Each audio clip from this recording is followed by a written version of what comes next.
You didn't click on this video by accident. Something inside you asked for this. Maybe you're smiling on the outside, but broken on the inside, functioning on autopilot, pretending everything's fine. But your body knows. Your soul feels it. And suddenly, peace feels uncomfortable. Silence screams, and nothing seems to make sense anymore. What few people know is that this quiet discomfort is the beginning of awakening. It's not weakness. It's not drama. It's a calling, a real calling. And it doesn't come with clear words. It comes in the form of tiredness without reason, anger without explanation, or an emptiness that no achievement can fill. And here's the thing. This isn't just psychological. It's vibrational. It's spiritual. According to the ancient teaching of Thoth, everything you feel, every pain, every blockage, is directly tied to a disconnection between who you really are and who you learn to be to survive. That's why nothing external fixes it. Because the true secret to healing isn't out there, it's inside. And there's an ancient practice that can realign body, mind, and spirit in a simple and profound way. It's not a pretty theory, it's a process. And it starts now. Stay with me until the end of this video, because what you're about to discover won't just change the way you see your pain, it'll change the way you exist in the world.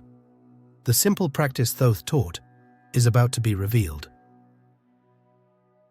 The body is the shadow of the soul. Heal the soul, and the body will follow.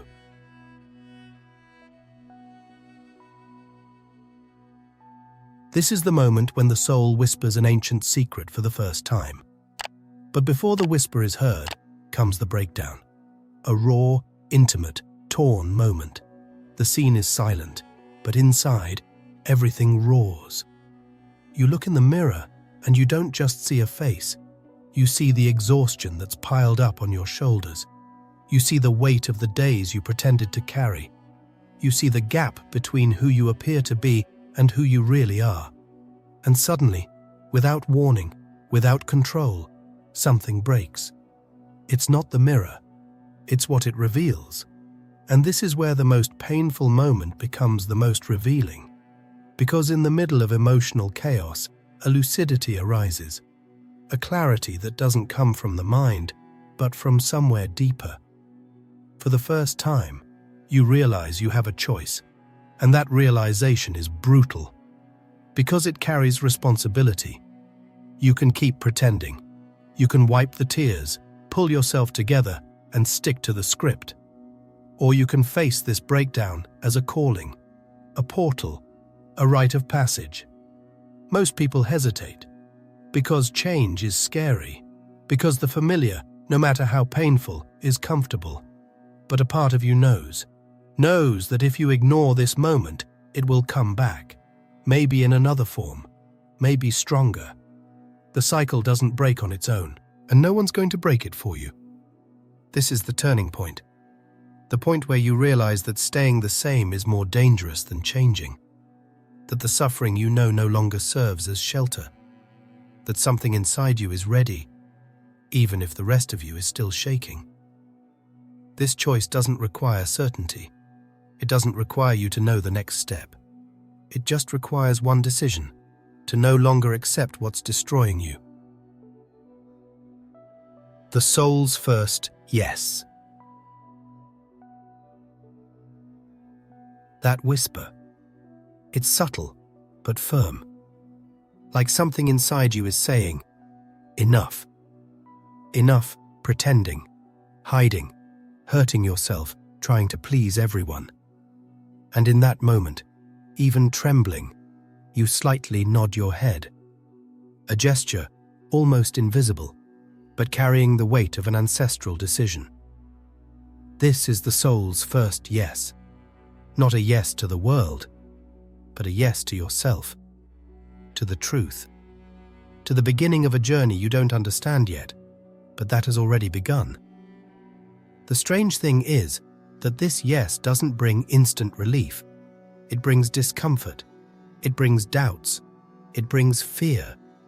Because it breaks the cycle you were repeating without noticing.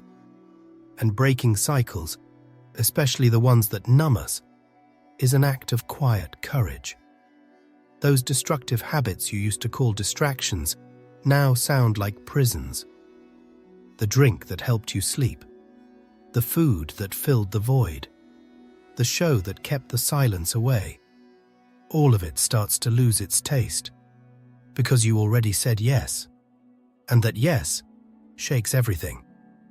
But here's a crucial point. You don't have to cross this desert alone. No one awakens in isolation. Support is part of the process. The listening of someone who sees beyond your rehearsed speech.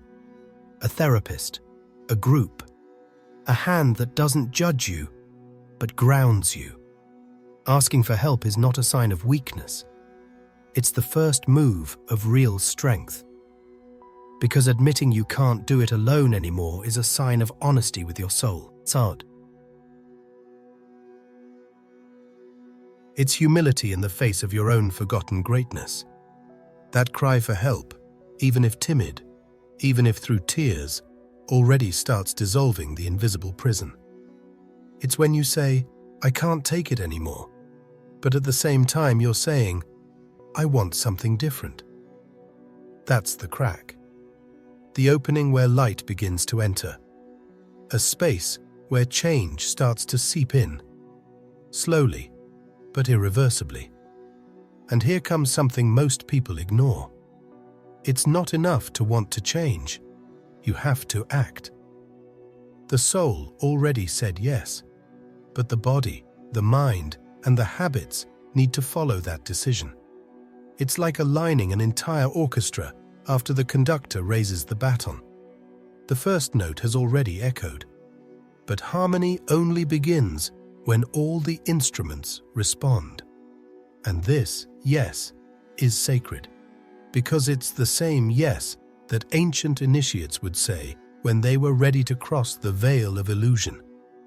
A commitment to inner truth, even without knowing where it'll lead. The yes Thoth knew well. The yes that opened portals, that took the initiate out of the world of shadows and put them face to face with their essence. A yes that doesn't promise comfort, but guarantees truth. That yes was just the crack of a portal that Thoth used to cross. And you can too. But you need to quiet the noise, because you won't find what you're looking for in the world's noise. It's in the silence. A silence that at first feels uncomfortable. Because when everything outside goes quiet, what's left is what's inside. And that's when you start to hear what's always been speaking, but you never had the time, courage, or attention to listen. Your body speaks. It always has. That lump in your throat, that tension in your shoulders, that stomach ache with no clear cause. These are memories. These are answers. Silent screams from what was stored away when you weren't allowed to feel. The body is the archive of the soul. It holds every repressed shock, every swallowed word, every tear that didn't fall. And here's the detail almost no one tells you. The body needs permission to trust you again. It was ignored for so long, disbelieved, forced to run on autopilot. Now, it wants to know if you're really willing to listen. And the only way to prove that is by practicing silence consistently and feeling, without rushing, without trying to fix anything. Thoth used to say that within us there is the nous, the divine spark, the higher mind. But this subtle awareness doesn't shout. It whispers. It only reveals itself to those who know how to listen. And that's why pure contemplation was one of the highest practices in hermeticism. It's not thinking about something. It's observing without judging. It's seeing with the heart. It's letting the divine within you speak without being interrupted by the conditioned mind. That silence isn't empty. It's fertile. It's full. It's the field where answers bloom. And when you enter that state of deep listening, you begin to notice different sensations. A lightness, a warmth in your chest, a clarity you weren't expecting, as if the soul was lighting a small flame in the middle of the dark. And that light isn't fantasy. The universe within and without. And when you quiet yourself enough to hear what's vibrating inside, something unexpected happens. You start to notice that everything around you isn't random. The world out there, the situations, the encounters, the challenges, the coincidences, they're all precise reflections of what's operating inside. It seems impossible at first, but this is where science meets the mystical, where the invisible starts to become more real than what your eyes can see. The wisdom of Thoth and the hermetic traditions say this with brutal clarity. As above, so below. As within, so without. These words aren't some spiritual riddle. They're cosmic engineering. They're the source code of reality. The universe isn't out there, separate from you. You are a conscious fragment of it, an exact reflection of the forces that move the whole. Your internal field, the vibration of your thoughts, your emotions, your beliefs, acts like a transmitter. It sends out a signal, and the universe responds at the same frequency. Have you ever noticed how some people keep living the same stories over and over? They change cities, jobs, relationships, but the pattern stays the same. The same kind of pain shows up with a different mask. That doesn't happen by bad luck or coincidence. The reality that manifests is an echo, a reflection of what's active inside each person's vibrational field. And the most amazing thing, that reflection isn't punishment, it's teaching. It's not trying to hurt you, it's trying to show you something. It's like life is constantly showing you on the outside what you still haven't been able to see on the inside. The abusive relationship, the controlling boss, the existential void, the anxiety that paralyzes you. None of that is coming from the outside to punish you. It's coming from within, to wake you up.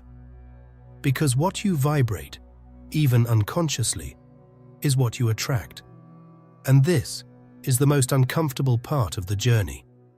Admitting that the pain life reflects is often the pain you're holding, repressing, or denying. And here comes a detail almost nobody wants to hear. It's no use memorizing positive affirmations, making vision boards, or repeating power phrases if, deep down, you're still vibrating scarcity, rejection, unworthiness. The universe doesn't respond to what your mind wants. It responds to what you are with your deepest vibration. What you believe, deep inside, even if no one else sees it. That invisible field is what shapes everything that becomes visible. That's why coherence is more powerful than intention. You can wish for peace, but if you're vibrating anger, guess what's coming back? You can wish for love, but if deep down you feel unworthy, you'll attract exactly what confirms that unworthiness. Life doesn't mess up. It responds with mathematical precision to what you're putting out, even when you're not aware of it. And that's not punishment, it's a power key. Because if everything outside you is a reflection of what's inside, then by transforming your inner world, you transform the universe around you, without forcing, without controlling, without needing to convince anyone. Real change doesn't make noise, it radiates. It spreads like a new frequency that touches everything around it. And people notice, situations shift, opportunities appear. Not because you're chasing something, but because you've become something. And once you understand that the universe responds to your deepest vibration, the inevitable question comes, how do you change that vibration in a real, practical, accessible way? Because knowing isn't enough. Knowledge has to be lived in the body, felt on the skin, breathed into your daily routine. Theory opens the door, but practice is what walks through it. And the detail that changes everything is right here. Presence. This small word holds ancient power. The ancients knew Only in the now does the veil of illusion dissolve. And to step into the now, you don't need an expensive retreat, an isolated temple, or complex rituals. You only need 3 things you already have with you all the time: your body, your breath, and silence. Start like this. Sit down. Could be on your bed, the floor, a chair.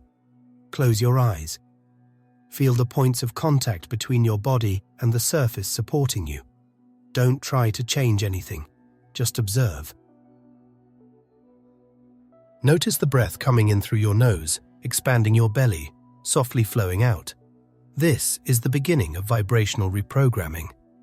Because in this moment, you step out of the frequency of distraction and into the field of awareness. Now, bring your attention to the body. Is there tension? Any discomfort? Let movement rise intuitively. Stretch your arms if you want. Roll your shoulders. Move your neck slowly. This isn't exercise. It's presence. It's a dialogue with what you're feeling without needing to put it into words. It's your body telling you where it hurts, where it's been ignored, where an unresolved emotion still pulses. When you listen to the body with kindness, it gives you clarity in return. The tension eases. Thoughts slow down. The mind stops yelling. And here's something Hermes Trismegistus already taught in the Corpus Hermeticum. Awakening doesn't happen in a mystical leap, but in the conscious repetition of the simple. He talked about the nous, the higher mind, the divine spark, and how it reveals itself when the noise of the lower mind is silenced. This mind isn't accessed through effort. It shows up when chaos settles. And the secret lies in consistency. Small daily rituals that clear the field and tune the frequency. Think of it like tuning a radio station. If you're living in mental noise, the frequency you pick up is static. Fear, doubt, anxiety. But if every day you set aside 5-10 minutes to enter this quiet field, breathing, feeling, moving consciously, your antenna shifts. You start to pick up something different. A peace that doesn't depend on circumstances. An intuition that guides without needing to explain. And the most fascinating part is that this kind of practice doesn't require blind faith. It's measurable. You feel the difference in your body, in the quality of your sleep, in the way you respond to conflict, in the kind of thoughts that arise spontaneously. The practice doesn't change the world outside you. It changes you, the one who responds to the world. And that changes everything. But the most curious part was still to come, because when someone truly put this into practice, something unexpected happened. Transformation from the shadow. And what happened was so subtle, yet so deep, that it couldn't be explained in words. The person who simply breathed, felt, and sat in silence began to notice something coming from within. Something ancient, but never truly heard. It was like a very young voice, long forgotten, finally whispering with courage, "Hey, I'm still here." That voice wasn't metaphorical. It was real. It was your inner child, but not that cute image that shows up in therapy sessions or motivational quotes. It was the most vulnerable, most sensitive, most wounded version of yourself. The part that wasn't heard, that was rejected, that learned to stay silent just to survive. The child who grew up believing they had to adapt, to please, or to disappear to be accepted. And that child is still there, every day, silently influencing your decisions, your fears, your reactions, the way you love, and most of all, the way you sabotage yourself. When that child isn't embraced, they end up steering your life in the dark, like someone desperate for affection, but who only learned how to protect themselves by attacking, running, or shutting down. That's how emotional saboteurs are born. Those automatic thoughts that say, "You're not enough. No one will ever truly love you. You're going to fail again." They're not truths. They're echoes of that wounded childhood. And this is where alchemy comes in. Because turning lead into gold was never about metals. It was about emotions. About pain. About shadow. The true alchemist faces what others run from. They walk into their own darkness with a lantern in hand. And that lantern is conscious love. Because only love seen with clarity can heal what fear tried to hide. Want an exercise? Close your eyes. Visualize the youngest version of yourself in a moment when you felt abandoned, ignored, or hurt. See what that child is wearing, where they are, what they're feeling. Now approach them with the eyes of someone who finally understands and say, "I see you. I'm here now, and I will never leave you alone again." Do this with presence, not like a mechanical ritual, and watch what happens. There might be tears, there might be anger, there might be silence. That's okay. That's the lead coming out. And when that lead is released, something inside you begins to shine. And when you do this, something happens that changes the way you relate to everything, even to silence. And when you begin to embrace that wounded child, when the pain starts to dissolve and your breathing becomes lighter, something unexpected can happen. The silence you had been searching for suddenly starts to scare you. It's strange, but deeply real. After a lifetime of running from chaos, you finally feel peace, and it's as if that calm is dangerous. Because it's unfamiliar. Because the body, so used to tension, finds rest strange. Because the mind, trained to survive, doesn't know what to do with tranquility. This is the point where many people turn back, not out of weakness, but because their entire system was trained to function in noise. The absence of pain feels like the absence of identity. You don't know who you are without suffering, and so silence becomes a threat instead of a refuge. A space where old ghosts take the chance to whisper, "This won't last. You don't deserve this. It's going to fall apart again." But those are just memories projecting themselves into the present. And when you recognize that, something shifts. True peace isn't a place without noise. It's the state of not being shaken by it.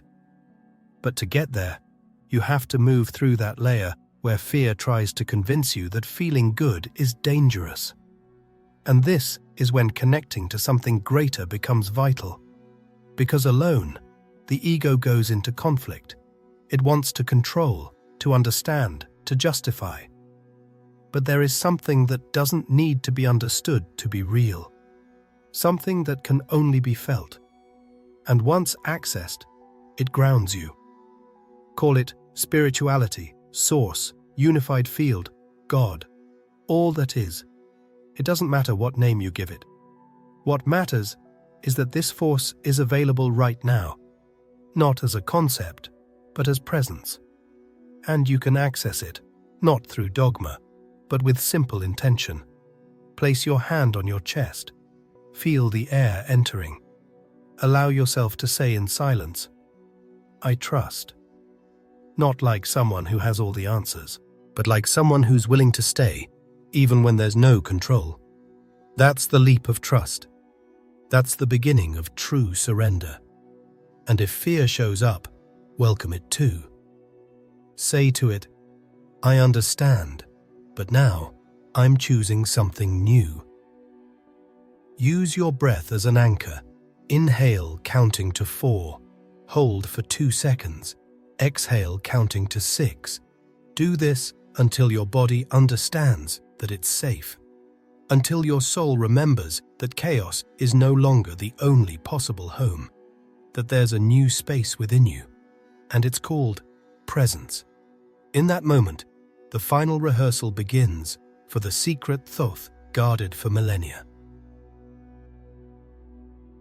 The secret, truly revealed. And when you start to notice that silence full of presence, when the fear of peace dissolves like fog under the sun of awareness, that's when the real secret begins to unfold. Because what once seemed like just intuition reveals itself as the entire map. Not an external map, full of routes and shortcuts, but an internal, vibrational map that already knows all the paths even before you ask. This silent knowing doesn't come from the common mind. It doesn't argue, shout, or debate. It simply vibrates, points, and every time you ignore it, you feel discomfort. Not because it punishes you, but because going against your nous, your inner spark, is like swimming against the current of your own destiny. And that wears you down, that fragments you, that pulls you off course. Intuition is the pure frequency of your alignment with Source. It's the part of you that never got lost, that always knew the way, but that got buried under the world's noise, under voices saying, you need to be something else to be loved. You need to prove yourself to have worth. And the more you believed that, the more disconnected you became from this silent compass. Thoth, through hermetic principles, left this encoded in symbolic language. The awakening of the nous is not a miracle reserved for initiates. It's a natural right of anyone who aligns mind, emotion, and action into one flow. And that's when real magic happens. Not when you wish for something, but when you live in coherence with who you are. It's no longer about what you want to attract, but about who you're becoming with every choice. This is Thoth's hidden secret. It's not in a mystical formula, but in the subtle field of ongoing vibrational practice. The nous, according to the Corpus Hermeticum, is the divine mind within us. Not the fragmented mind that clings to fear, but the silent intelligence that arises from the present being. When you breathe with awareness, when you act with clarity, when you relate without betraying your truth, the nous awakens. It doesn't show up with fireworks. It simply takes the wheel. And it's in that moment that what once seemed impossible begins to flow. Answers appear effortlessly. Heavy decisions become simple. Chaotic situations reveal purpose. Not because the world outside changed, but because you're finally emitting a frequency the universe understands. A frequency without noise, without masks, without inner contradictions. That's real alignment. It's when what you feel, what you believe, and what you do walk side by side. No sabotage, no guilt, no forced effort. Now pause and feel. There's something in you right now that already knows what to do, already knows the next step, already knows the path. But maybe you're still waiting for permission, a sign, or a guarantee. And that's exactly where many get lost, waiting for safety where only courage exists. Because living from intuition means walking in the invisible, trusting that the ground will appear under your feet as you move forward. It's trusting yourself when everything outside still says no. Want to live this secret right now? Then start today. Set aside 10 minutes. Go silent. Breathe. Write down what your intuition whispers. Feel what's out of alignment in your life, and take a step. Just one step. But make it in the direction of your truth. Don't wait for the perfect moment. It doesn't exist.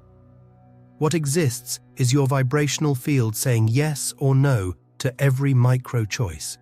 And each micro choice is building your reality. The revealed secret isn't an ending. It's not a trophy. It's the beginning. The turning point where you stop looking outside for what's always been inside. Where you stop trying to control life and start dancing with it. Where the sacred stops being a concept and becomes breath, presence, aligned action. But what happens when you live? This is not the end. It's the true beginning. And it's in that true beginning that you start to see that everything you used to call healing isn't a place you arrive at, but a journey you live. There is no final point, no spiritual certification. What exists is continuous presence. because human beings are made of cycles, of layers, of spirals. And what seemed resolved today may resurface in another form tomorrow.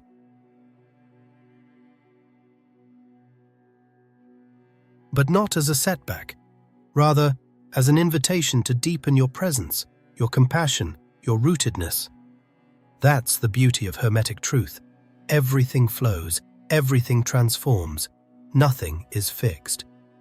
You are not a finished version of yourself. You are a temple under constant construction. And every gesture, every thought, every choice is like a sacred stone being placed with intention. It's not about perfection, it's about presence. It's not about becoming someone better, but about remembering who you never stopped being. And in that daily movement, something even more powerful happens when you begin to serve.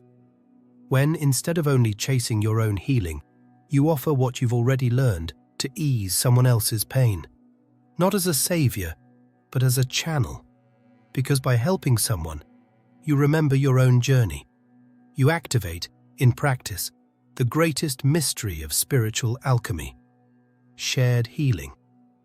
True generosity doesn't come from guilt or obligation. It comes from overflow.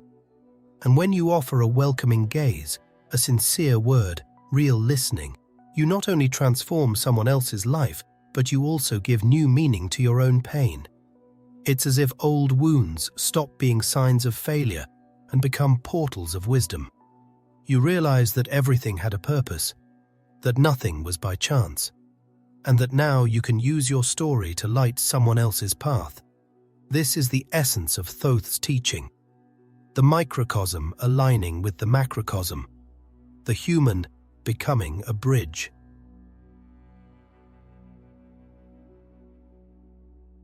The mind uniting with the spirit. When you live in vibrational coherence, in loving presence and in conscious service, your body is no longer just flesh. Your mind is no longer just thoughts. Your life is no longer just routine. You become a temple, a living temple, a transmitter of vibrational wisdom, a walking reminder that it's possible to transcend without escaping reality. If you've made it this far, it's not a coincidence. Drop a comment. I heard the call. That way we'll know you're part of this group of seekers who are ready to remember who they really are. Oh, and if this content truly touched you and you want to help this channel reach more people who need to hear this message, there's a direct support link pinned in the first comment. Your contribution helps spread this awakening, and that changes the world. And before you go, take a deep breath, because I've picked out a special video right here on the screen. It's the natural continuation of what you just felt.